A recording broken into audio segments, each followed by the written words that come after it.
Hi friends, welcome back to our YouTube channel. ఈ వీడియోలో ఈరోజు మార్నింగ్ సెషన్లో అంటే 17వ తారీఖు రోజు మార్నింగ్ సెషన్లో వచ్చిన ప్రశ్నల గురించి ఒకసారి అయితే తెలుసుకుందాం.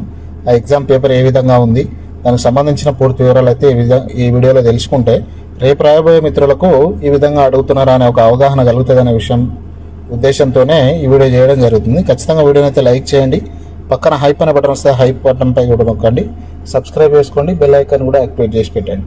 ఇక్కడ చూడండి, ఈరోజు పేపర్ మరీ సులభంగా మరీ కఠినంగా కాకుండా మోడరేట్గా అంటే మధ్యస్థంగా మనకు క్వశ్చన్ పేపర్ అయితే కనిపించిందంట. ముఖ్యంగా తెలుగు విభాగం చాలా సులభంగా ఉందని అభ్యర్థులు అంటున్నారు. ఇక్కడ తెలుగులో వచ్చినటువంటి ప్రశ్నల వివరణ చూస్తే అష్టదిగ్గజాలకు సంబంధించిన ఒక క్వశ్చన్ అడిగారు. అష్టదిగ్గజ కవులలో లేనివారు ఎవరు అనే కోణంలో ఒక ప్రశ్న అడిగారట. పొట్లపల్లి రామారావుకు సంబంధించి ఆయన స్వగ్రామం ఏదని అడిగారు. తాటికాయల గ్రామం, వరంగల్ జిల్లా, పొట్లపల్లి రామారావు గారికి సంబంధించి. ఇక ప్రకృతి వికృతికి సంబంధించి సంజ అనే పదానికి ప్రకృతి పదం ఏందని అడిగారు. సంధ్య అనేది ప్రకృతి పదం. ఇక బసవ పురాణానికి సంబంధించి ఒక క్వశ్చన్ వచ్చింది. దీని రచయిత ఎవరని. పాల్కురికి సోమనాథుడు. ఇది ద్విపద ఛందస్సులో వ్రాయబడ్డది.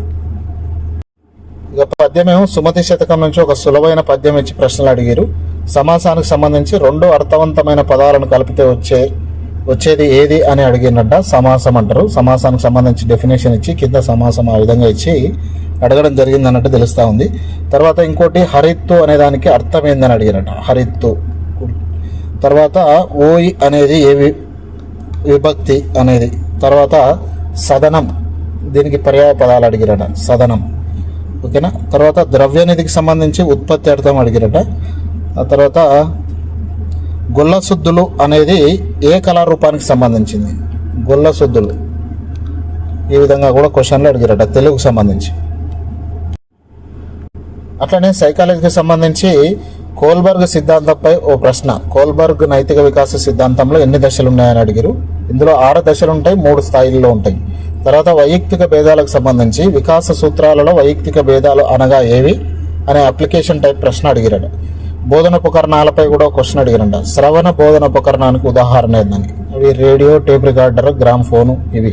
తర్వాత సమ్మిళిత విద్యకు సంబంధించి ఒక క్వశ్చన్ వచ్చింది. ఏ దశ నుంచి ప్రారంభించవచ్చు అని అడిగారంట. పూర్వ ప్రాథమిక విద్య లేకపోతే అంగన్వాడీ దశ నుంచి. తర్వాత మానసిక చలనాత్మక రంగం, అభ్యసన బదలాయింపు, ఆర్టీ యాక్ట్పై కొన్ని క్వశ్చన్లు సైకాలజీకి సంబంధించి వచ్చినాయట. ఇంగ్లీష్కు సంబంధించి కోవిడ్-19 సమయంలో ప్రజలు ఇంటర్నెట్కి ఎలా అడిక్ట్ అయ్యారు అనేది ఒక ప్యాసేజ్ ఇచ్చి ప్యాసేజ్ కింద క్వశ్చన్స్ అడిగారంట.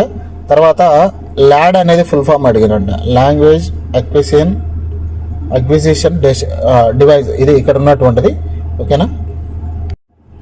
ఇక ఈవీఎస్కు సంబంధించి నాడీకణం, మానవ నాడీకణం పొడవు ఎంత అని అడిగారట. దాదాపు 1 మీటర్ ఉంటుంది. జాతీయ చైల్డ్ హెల్ప్ లైన్ నెంబర్ ఏందని అడిగారంట. 1098 అనేది జాతీయ చైల్డ్ హెల్ప్ లైన్ నెంబర్. తర్వాత భూగోళ శాస్త్రం నుంచి మధ్యప్రదేశ్ రాజధాని భోపాల్ నుంచి మిజోరం వైపు వెళ్ళాలంటే ఏ దిశగా ప్రయాణించాలి. ఇలాంటి ఏ దిశగా ప్రయాణించాలి అనే క్వశ్చన్ అయితే నిన్న అడిగారు. అట్ ద సేమ్ టైం ఇవాళ కూడా అడిగారు. ఇట్లాంటి క్వశ్చన్లు అడిగే అవకాశం ఉంటుంది, ఒకసారి చూసుకోండి. తూర్పు దిశ ఇక్కడ ఆన్సర్ అయితే. ఇక బొగ్గు నిల్వలకు సంబంధించి మొట్టమొదటిగా బొగ్గు నిల్వలను కనుగొన్న ఎవరు అనే క్వశ్చన్ అడిగారంట. ఆప్షన్స్లో ఇల్లందు, రామగుండం వంటి ఆప్షన్స్ ఇచ్చి అడిగారట. అట్లనే శకం ప్రారంభం ఏ రాజుల కాలంలో జరిగింది. ఇక మ్యాథ్స్ విషయానికి వస్తే కోటికి ఎన్ని సంఖ్యలు ఉంటాయని ఒక క్వశ్చన్ అడిగారంట. 21 నుంచి 40 వరకు ఉన్న సంయుక్త సంఖ్యల యొక్క మధ్యగతం ఎంత అని ఒక క్వశ్చన్ అడిగారంట. ఇది ఫ్రెండ్స్ ఈరోజు వరకు మనకున్నటువంటి అప్డేటు. మిత్రులు మనకి ఇచ్చినటువంటి ఇన్ఫర్మేషన్. ఇప్పుడు మళ్ళీ మధ్యాహ్నం సెషన్లో వచ్చే క్వశ్చన్స్తో మార్నింగ్ సెషన్లో ఏమైనా కవర్ కాకపోతే అవి కూడా మధ్యాహ్నం సెషన్లో కవర్ చేసి ఇంకో వీడియో రూపంలో మేము ముందుకు వస్తాం. ఈ విధంగా ప్రిపేర్ కాండి. రేపటి నుంచి ఎగ్జామ్ మంచిగా రాయండి. Thank you very much.